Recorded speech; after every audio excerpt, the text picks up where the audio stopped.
Back when cable used to exist, I think if I told anybody that came out of the late 2000s, what was your favorite channels to watch as you was growing up? It would always be the three titans, the gods of TV cable. Cartoon Network, Disney, and Nickelodeon. My personal favorite was Cartoon Network. Only because whenever there was a new Scooby-Doo coming out, they would play reruns of Scooby-Doo Where Are You? Like on loop, like a marathon. I used to binge the shit out of that. My sister always used to watch Disney. You know, like Zack and Cody. I can't really think of the other ones. As you can see, I didn't really watch a lot of Disney, but sometimes we would dabble in Nickelodeon. Me and my sister, after a while, we used to watch iCarly, Drake and Josh, of course SpongeBob. We never knew that the people that were playing these characters never had it tough until I watched the documentary Quiet on the Set. And like, holy fucking crust on a bun. There was like so much shit going on behind the scenes. It was crazy. You got characters wearing weird fucking costumes, saying weird things, doing shit with their feet. I mean, it's absolutely fucking crazy. And lots of weird innuendos. You know, a little too many that I think it's like too much, you know? Dude, it makes Totally Spies look like a normal kid's show. Seriously, and anybody that watched that one, you came out fucked up. Like, seriously, no cap on God. It was absolutely fucking nutty. Huh?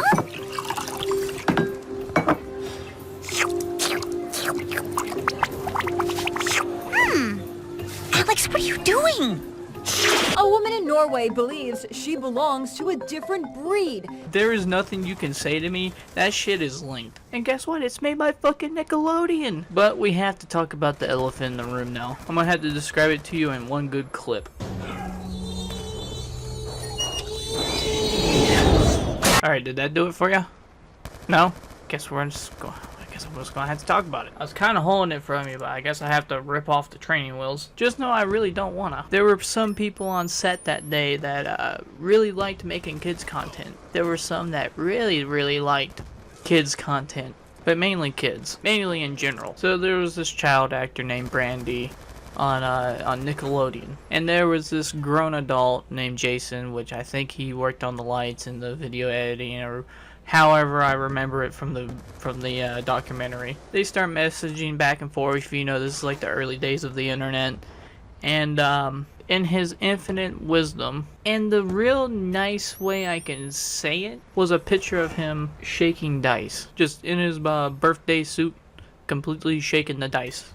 He had full knowledge that he was talking to someone underage. He also told a little girl that not to tell her mother, and he was gonna assure her another job on another show, which is like really fucked up. Let's just say there was a lot of evidence of him completely exposing himself to a fucking minor, and he got 6 years in prison. I don't think I really have to tell you guys why that's completely wrong, and that behavior should not be tolerated anywhere. It's not cute, it's not funny, it's not a quirky little fetish. It's a mental illness that completely destroys kids' mental state. Now, I don't know about you guys, but every time when I see this fucker's face, like, it looks like the character creation from like a fucking Oblivion.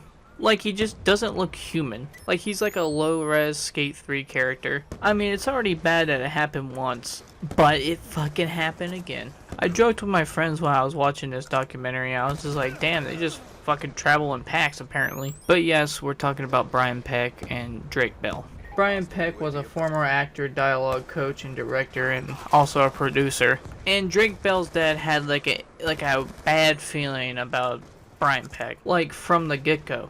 Like, he would like touch Drake in like a weird way that it was strange, pretty much. And so Drake Bell's dad goes to the producers, and this is what they said.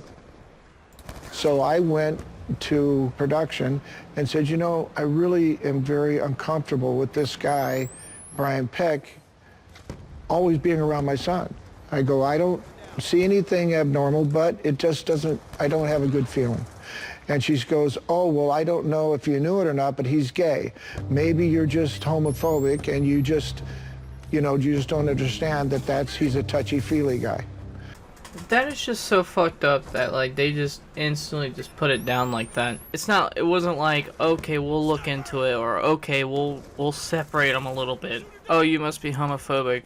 Oh, you must not understand. Not actually taking the time to hear him out and like understand where he's like coming from. They should have listened to his concerns and did something about it, instead of like slapping some flex tape on the wall. But anything, one thing led to another, and well, Drake Bell got sexually abused. Got more, he was fucked. He got mentally fucked over by this fucking dick spray.